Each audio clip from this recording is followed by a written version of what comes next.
ಚಾಮರಾಜನಗರ ಆಕಸ್ಮಿಕವಾಗಿ ಕೆರೆಗೆ ಬಿದ್ದ ವಿದ್ಯಾರ್ಥಿನಿ ಬಚಾವ್. ಕೆರೆಗೆ ಬಿದ್ದ ವಿದ್ಯಾರ್ಥಿನಿಯನ್ನು ರಕ್ಷಿಸಿದ ಹೋಂಗಾರ್ಡ್. ಕೊಳ್ಳೇಗಾಲದ ಚಿಕ್ಕರಂಗನಾಥ ಕೆರೆಗೆ ಬಿದ್ದಿದ್ದ ವಿದ್ಯಾರ್ಥಿನಿ ಶನಿವಾರ ಸಂಜೆ ಆಕಸ್ಮಿಕವಾಗಿ ಕೆರೆಗೆ ಬಿದ್ದ ವಿದ್ಯಾರ್ಥಿನಿ ಕಂಡು ಕೂಡಲೇ ಕೆರೆಗೆ ಹಾರಿ ರಕ್ಷಿಸಿದ ಹೋಂಗಾರ್ಡ್ ಕೃಷ್ಣಮೂರ್ತಿ ಎಂಬುವರಿಂದ ವಿದ್ಯಾರ್ಥಿನಿ ರಕ್ಷಣೆ. ಕಾಲೇಜು ಮುಗಿಸಿ ಹಿಂತಿರುಗುವಾಗ ಆಕಸ್ಮಿಕವಾಗಿ ಬಿದ್ದ ರಾಜಮ್ಮ.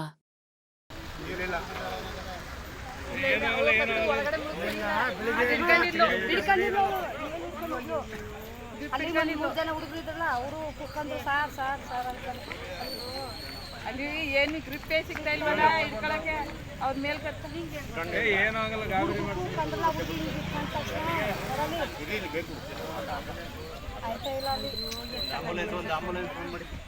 ಫೋನ್ ಮಾಡ್ಬೇಕು ಅವರು ಫೋನ್ ಮಾಡೋ ಕೈ ಹಿಡಿದು ಮಾಡೋದಾವ ಸರ್ ಗೆ ಮಾಡಿ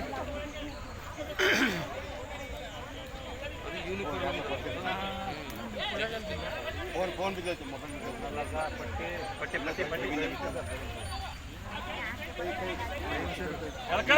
ಪ್ರಜ್ಞೆ ತಪ್ಪೈತಿ ಈಗ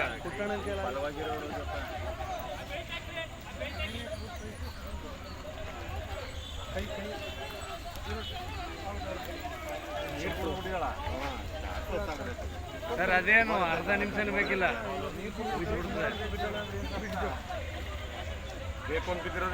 ಏ ಇಲ್ಲ